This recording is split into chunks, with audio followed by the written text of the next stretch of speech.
and welcome to my class on editing with Windows 10. You may not know this, but Windows 10 actually comes with a free program called Video Editor that allows you to create and edit videos. So Windows used to come with a program called Movie Maker. Unfortunately, they decided to discontinue that program a few years ago.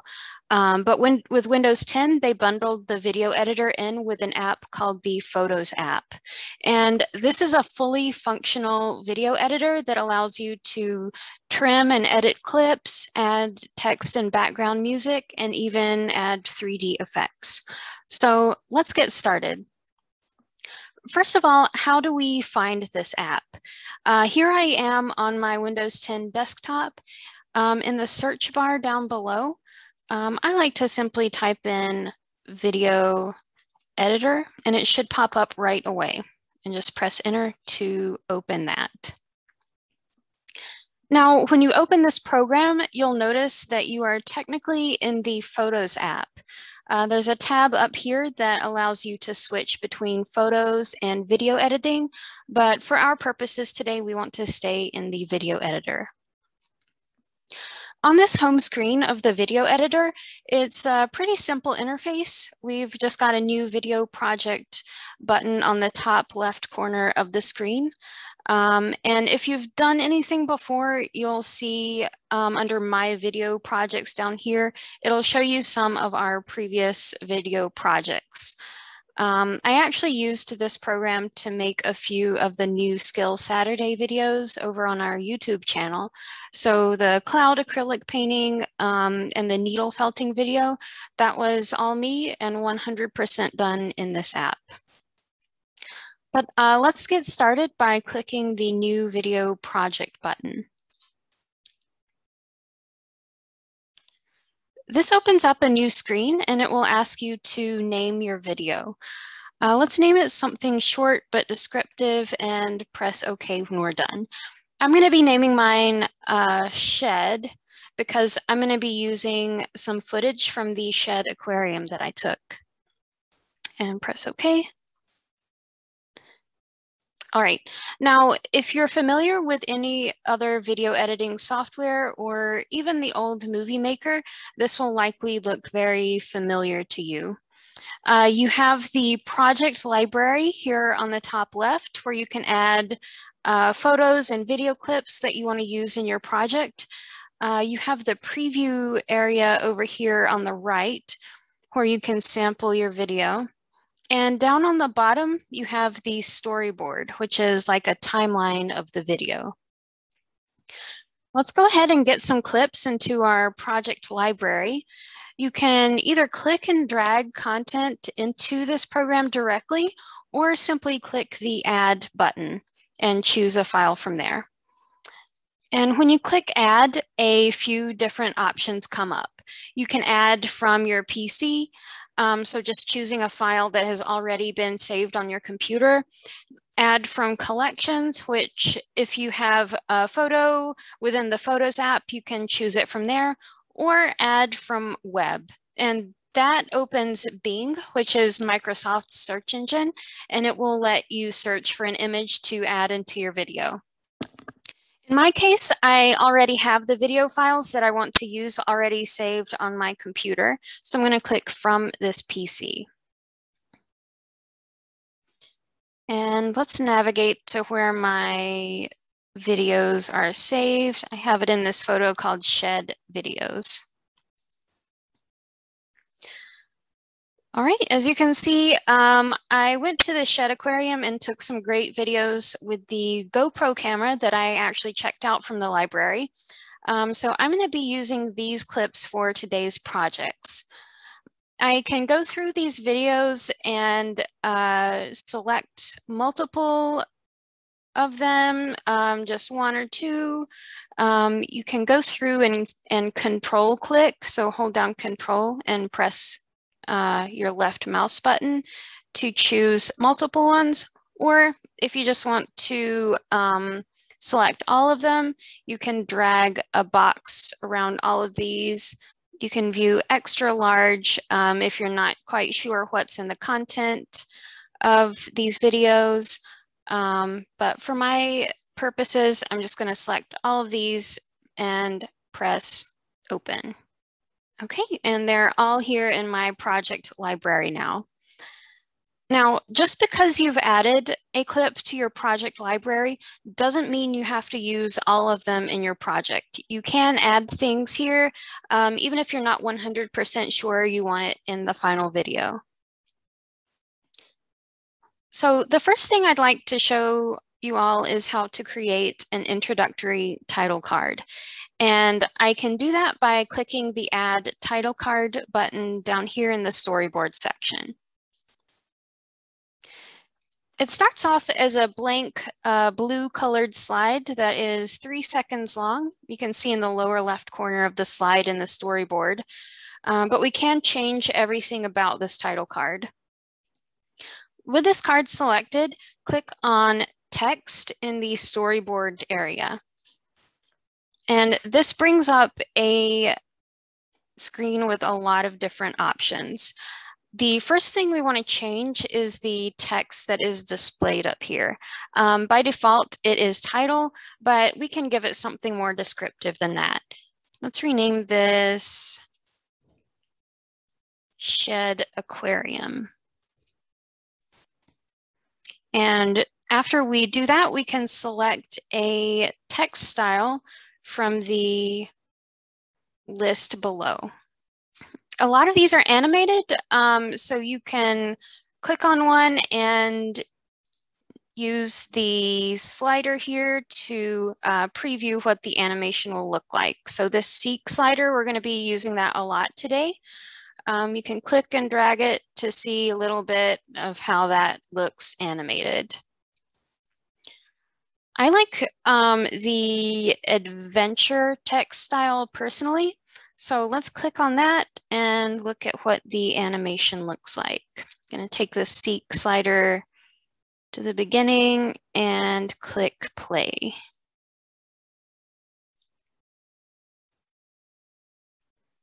All right, let's click play again. Looks good. You can also choose what area of the screen you want the text to be displayed on over here in the layout section. So if you want it kind of spread out over the video, you can do this button. If you just want it at the top or the bottom, you can click through these selections here. I kind of like the look of this one. If you'd like to change the background color, you can also click up here where it says background and you get a list of colors you can use. I kind of liked the default blue here because it does say aquarium to me. But if it was on, say, yellow and you wanted to change it to another shade of blue, you could do that here. I'm just going to choose the default blue and press done. All right, so we're back on our main screen and ready to drop some of our footage into the storyboard. We can click and drag single clips like this. So I'm going to drag this fish down here to the bottom and let go, and that adds it after our title card into the movie we're making. We can also click and drag multiple items. You have a selection box in the top left here.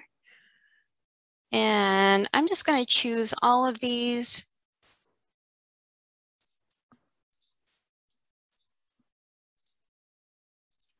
And click and drag them down here in the storyboard just after our first fish. And that will add the 10 clips that I selected there. If we're going through and we decide we don't want a certain clip after all, we can select it and press the trash can button in the options just above it to remove it from our storyboard. But it is still saved here in the project library. So if we decide that we do want it again, we can click and drag it back into our storyboard.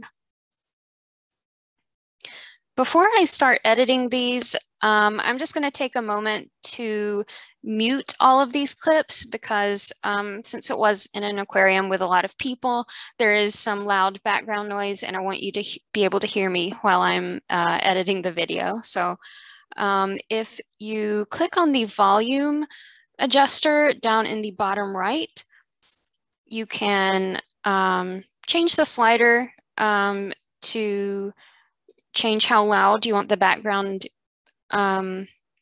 sound in the clip, or just press it again to completely mute the video clip. Just going to take a second to do that. As far as I know, there's not a way to mute multiple clips at once, so I'm just doing this manually. But I don't really mind since it's just a short home video. It's a pretty simple program and it's not really taking me that much time to do. All right, done. Now, the raw footage alone makes this video almost 2 minutes long, which is a bit longer than I wanted. Video Editor does have the functionality to trim off parts of clips that you don't want. So let's navigate to this longer clip here. I actually already had it selected, but this is a 35-second clip of a dolphin, but the shot of it swimming close to me, as you can see, it doesn't appear for a few seconds, and I kept recording for a while at the end, just in case it came back. It didn't, but we can trim off those unwanted areas. Again, over here in the storyboard tools, you have a option to trim. So let's click that. This brings up the trim editor, and it allows you to click and drag these two trim tools to where you want the clip to start and end. For me personally, when I'm trimming a clip, I like to drag the seek tool, so this circle at the top of the timeline. I like to drag that to the beginning of the clip and just play it until I come across the frame I want to start it at. So let's start playing.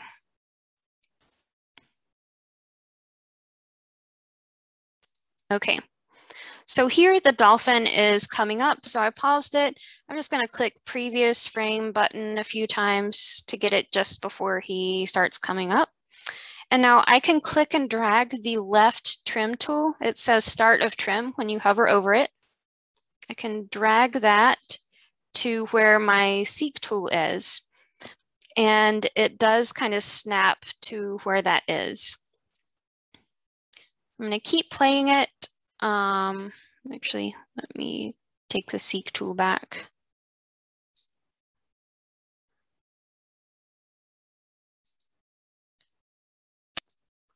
All right, and I think that would be a good place to stop this particular clip. So I'm going to drag the end of trim button back there. Makes it a good 4 seconds, 4.8 seconds. And I can press done. And now I have a trimmed version of this clip in my storyboard. By the way, if you decided you trimmed too much, you can go back to the trim editor and adjust it. It does not delete the excess part of your clips. So if you decided you clipped too much, you can always go back and fix it. The next feature I wanted to go over is the speed feature. This tool allows you to speed up or slow down a clip. So with my dolphin clip selected, I'm going to select the speed button here, and I get an option to select the clip speed. I'm going to set this to half speed so we get a more slow-mo video of the dolphin swimming to the top. So just click off of that. And when we play it, actually, it went back to the beginning, but let me click this again and play it. All right. So now, as you can see, it's a little bit slowed down so we can enjoy the video of the dolphin for a bit longer. 3D effects is another button in the storyboard panel. And if we click on that, it'll take a moment to load some different 3D effects. But this is more of a fun feature for home videos, but it gives you some animations to put on top of your video. So let's click on that, give it a moment to scroll through the effects. And let's see. I'm going to put a live button in my clip here. So let's see what options this gives us. Right off the bat, when we click on it, we're given the option to rotate it and resize the effect. So these buttons here, you can click and drag it to rotate it in 3 dimensions. You can also make it bigger or smaller just with the little square points in the bounding box of the effect. So I think that looks pretty good, maybe a little bit bigger so it'll show up. And I'm going to click and drag this all the way up to the top left so it kind of looks like a news clip. And just like trimming, you can choose when you want the effect to start and stop using the slider here at the bottom. For me, I want the effect to last the entire duration of this clip, so I'm going to click and drag this slider all the way to the left.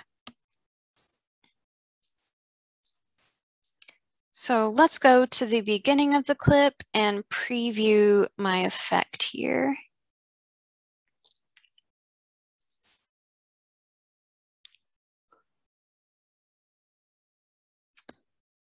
All right, that looks good. So I'm going to press done. And finally, I want to go over the filters button. I'm done with my dolphin clip over here, I think. So I'm going to go back to my shark clip for this one. All right. When I press filters, it gives me some options to recolor my clip, and clicking on these will preview the colors on my clip. I like classic because it gives me a bit more contrast between the shark and the water. Let's see, sepia and inky give me a nice antique effect. So if you want a sepia toned video or black and white, those are some good options.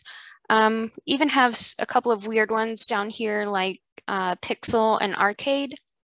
If you want that old Game Boy Macintosh 2 look to your clips. For this clip, however, I am going to go with Iceberg. And that gives me a really nice, cool blue tint to everything that I associate with aquariums. So let's compare the original to Iceberg, and we can even watch it in motion here. All right, I really like the look of that, so I'm going to press done and apply that. As a finishing touch, you can add background music. Video Editor comes with a selection of its own music tracks that automatically adjust to the length of your video. I'm going to choose, let's see. I'm going to choose Happy Beat for this video here. And when I click done, nothing has changed visually, but when I go preview my video now,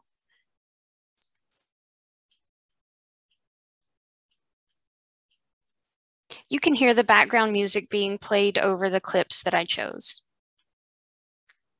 And finally, to export your video as a format that you can send to others, click the Finish Video button on the top right of the screen, and it will give you a few options for video quality. I recommend high quality 1080p unless you're really strapped for space on your computer or storage device, or you're working with a slower internet connection. So it does give you options for medium or low quality, but for most things these days, I would recommend high quality. Okay, and press export, and it will prompt you to save your file in a folder of your choosing. Well, I'm going to just save it to the desktop here and press export. And give it a moment to process. Depending on the length of your video, this could take some time, but just hang in there and let it do its thing, and it will save and open up a preview of your video.